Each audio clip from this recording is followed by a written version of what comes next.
What is happening, everybody? John Ryan here with IGN, joined by...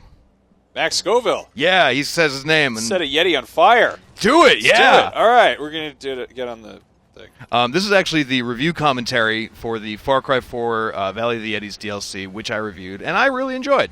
I thought it was good. And I like to burn animals alive in this game, so I figured I'd be a good person to ask dumb questions. Anything outside of Far Cry, I would say that's probably unhealthy, but it's Far Cry, so you go nuts. Very healthy, yeah.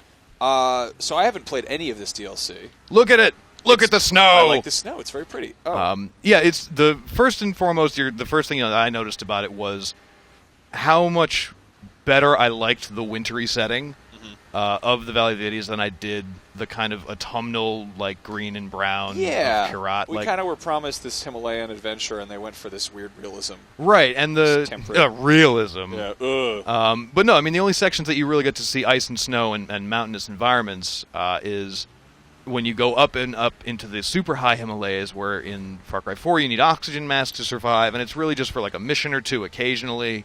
But this feels so much better. There are moments where you need the oxygen mask, and it's kind of a time trial because you need to escape.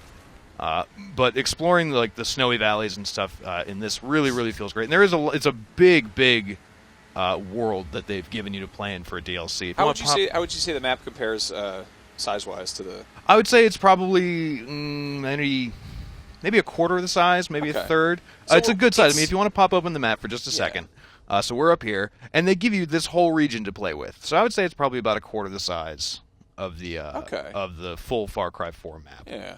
And they did kind of a similar Blood Dragon thing here, where it's easier to get some stuff, sort of or there's some kind of a different means of acquiring stuff. Well, this is one of the things that I didn't really understand the logic behind, but I kind of see why they did it anyways. Instead of keeping, because you're playing still as AJ Gale. So instead of keeping your characters' like statuses, all their skills and all your weapon loadouts, you have to rebuild them from the ground up. So instead of having to, hunt down all the animals and like do all the Karate Fashion Weeks quests that will make you be able to craft all the fancy items. There's a Sherpa.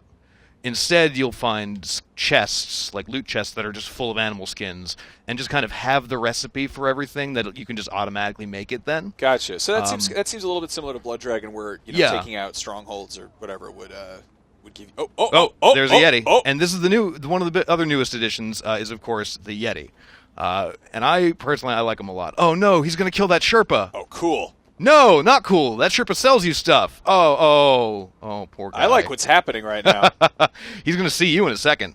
But yeah, so the re-leveling up, having to re-earn all my skill points is easier because you earn experience points way faster. But at the same time, it's also tedious for almost no real reason. Gotcha. Other than the fact that it kind of extends playtime and it makes you feel like you're progressing more. Are you making a bear fight a Yeti? The bear and the Yeti are going to fight each other. Good. But as you can see, they've also added some new wildlife in the form of gargantuan Yeti monsters. And the Yetis are super cool to fight. I would advise you not try and take them on one-on-one unless you decide to exclusively use your grenade launcher or your Spas shotgun. What if I stick your grenade him? The thing about the Yetis is that they're terrifying to fight early on in the game, and like when you first meet a Yeti, you're unarmed, you have no means of defending yourself, you just have to sneak past it and escape. And it's really good at hunting you down, as we're going to see right now. But as you get later on in the game, you'll see you can probably take him down with a full clip out of your shotgun there, if you get enough headshots. So when you actually shoot, there you go, run away. Eat it, Yeti. So the way that you actually have to kill a Yeti is you can't shoot them to death. You have to basically stun them and then get around behind them and perform a takedown. Okay. And it's way easier to do that once you progress through the game and unlock more weapons. You can actually see one of the skin chests we were talking about earlier to your left right there. I wouldn't bother trying to get it since you're about to get mauled to death by a snow ape. But you also find fancy new... God! He's going to get you. But the fights with the Yetis still feel good later on in the game because they are very fast, as you just saw. All right, get around behind him. And then click on the stick there. And now, yeah.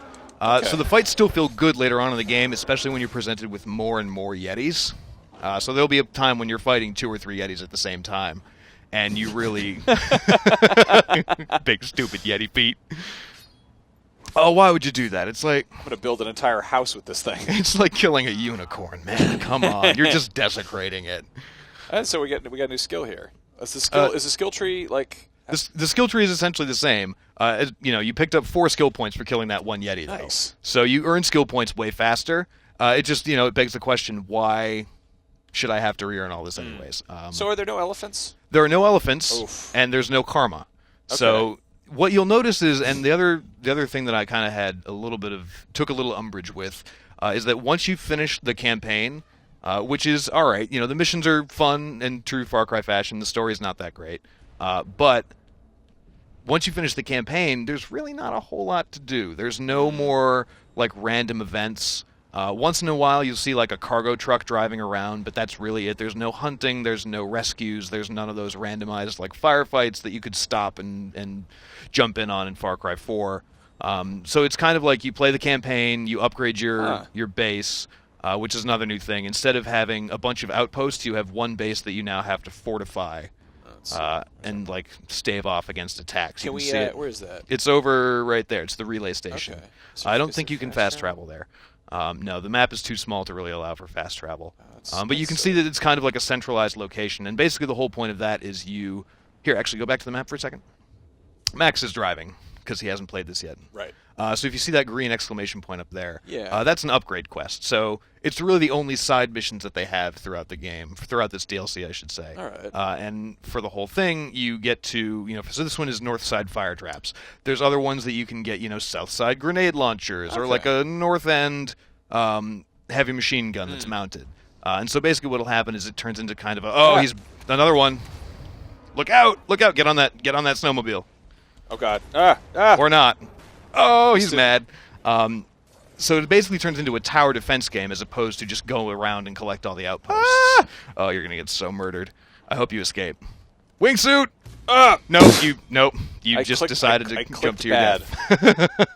That happens so many times to me. The good news is this will take us right to the relay station. Okay, cool. We can have a look around. Our south side grenade launchers. I think it's actually my west side grenade launcher. I forget.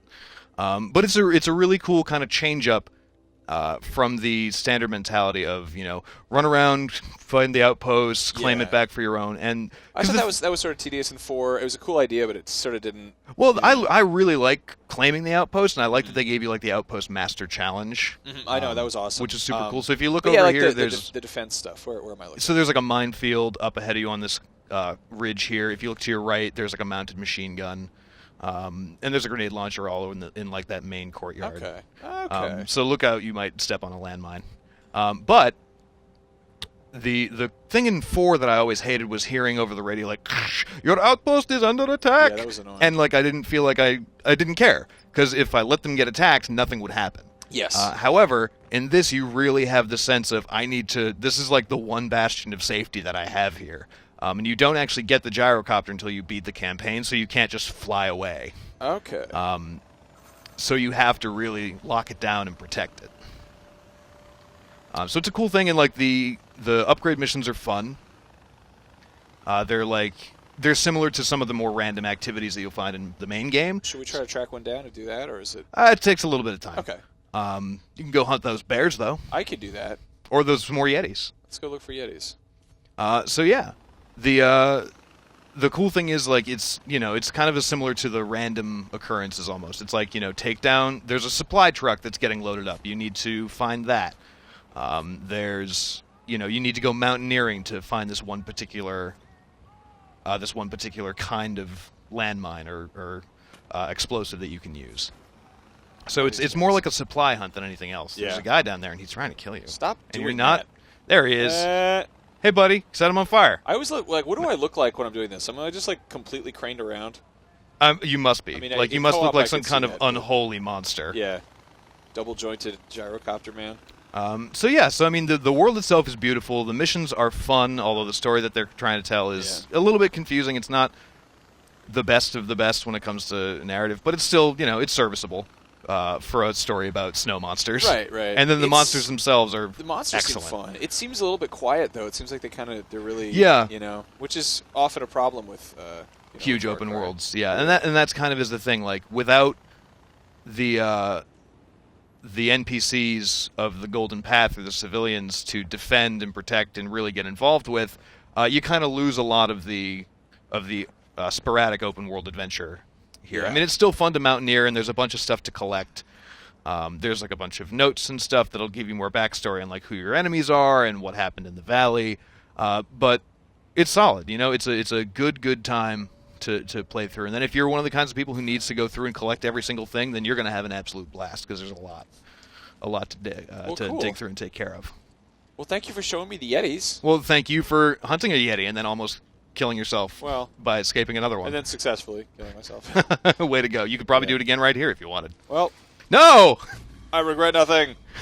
Right. Is there anything else you want to show us? No, I mean, that's pretty much the entirety of it. All right. We're kind of stuck in the open world now because I already beat the campaign. Yeah. There's not much else to do. But yeah, so for more on Far Cry 4, Valley of the Yetis, and everything else having to do with monsters and news of the weird and the supernatural, where should we hang on to, Max? Probably IGN. I think so. Go check out John's review if you want to get the full story. I'm Max Scoville. I'm John Ryan. Take it easy, guys.